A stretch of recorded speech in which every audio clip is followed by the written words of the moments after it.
Es mediodía, son las 11 en Canarias.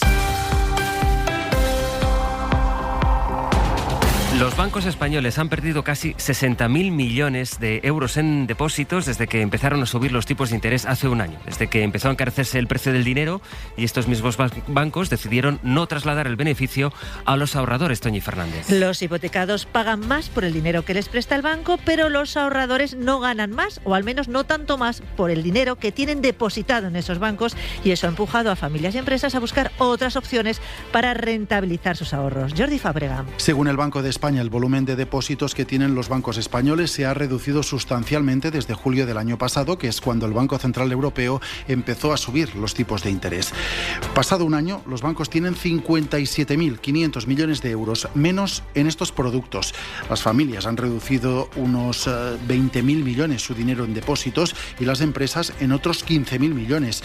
Es una muestra de los efectos que ha tenido la política de los bancos de no trasladar rápidamente las subidas de tipos al interés que pagan a sus clientes por los depósitos. Estos han optado por vías que ofrecen mayor rentabilidad, como son los fondos de inversión o las letras del Tesoro. El presidente, ahora en funciones, Pedro Sánchez, tampoco irá al Europarlamento en septiembre para exponer ante la Cámara las prioridades de la presidencia española del Consejo de la Unión Europea. Era una comparecencia prevista para el mes de julio. Pablo Morán. No se realizó entonces, al inicio del semestre español, por la convocatoria electoral del 23 de julio, y Moncloa acaba de confirmar al Parlamento Europeo que tampoco será en septiembre, transcurridos ya 3 meses de la presidencia del Consejo. Fuentes oficiales explican a la cadena SER que la decisión se debe al proceso en marcha para la investidura de Alberto Núñez Feijóo. No es el momento adecuado para esa comparecencia del presidente en la Cámara Comunitaria. Se dejará pasar este mes, aseguran. Moncloa baraja opciones, alternativas, pero ninguna fecha en firme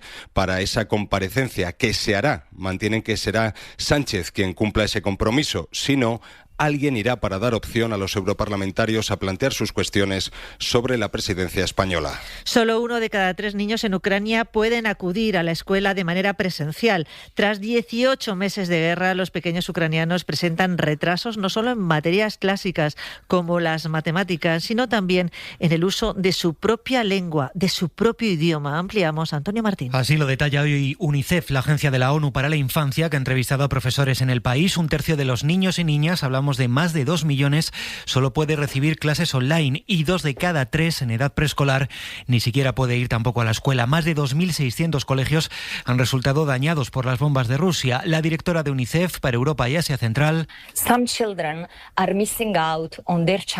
avisa además de que estos menores, además de mostrar un retroceso en el conocimiento de su lengua, de idiomas extranjeros o de matemáticas, tienen problemas para retener lo que habían aprendido antes de la guerra y sufren también un parón en su desarrollo social.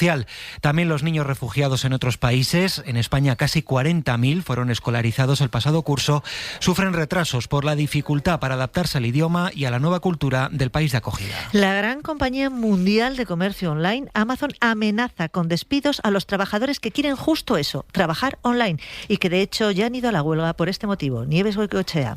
El director ejecutivo de Amazon, Andy Jassy, ha sido muy claro con los empleados que se resisten a dejar el teletrabajo. En una reunión interna que publica la revista Insider, les ha dicho: ya ha pasado el momento de estar en desacuerdo y deben comprometerse. Si no lo hacen, probablemente esto no les funcione en Amazon. La compañía tiene 1,5 millones de empleados en Estados Unidos y en mayo les ordenó volver a la oficina 3 días a la semana al menos. Miles de trabajadores firmaron una carta de protesta, llegaron incluso a la huelga, pero la compañía que liberó e impulsó en su día el teletrabajo es víctima de sus propias promesas. Deportes, Óscar Ejido, buenos días. Hola, Toñi, buenos días. En el Mundial de Baloncesto, España ya está clasificada para la segunda fase, aunque le queda jugar mañana todavía contra Irán para cerrar la primera liguilla. Y ya tenemos algunos partidos de hoy finalizados, como por ejemplo que Alemania le ha ganado a Finlandia 101-75 en el grupo E.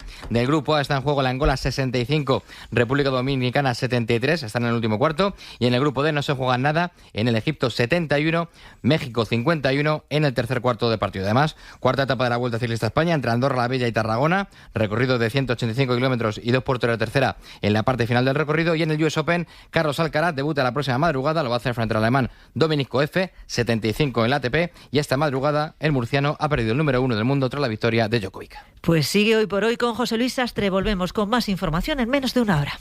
Cadena SER. Servicios informativos. Y aquí están ya Aldo Gómez. Buenas tardes.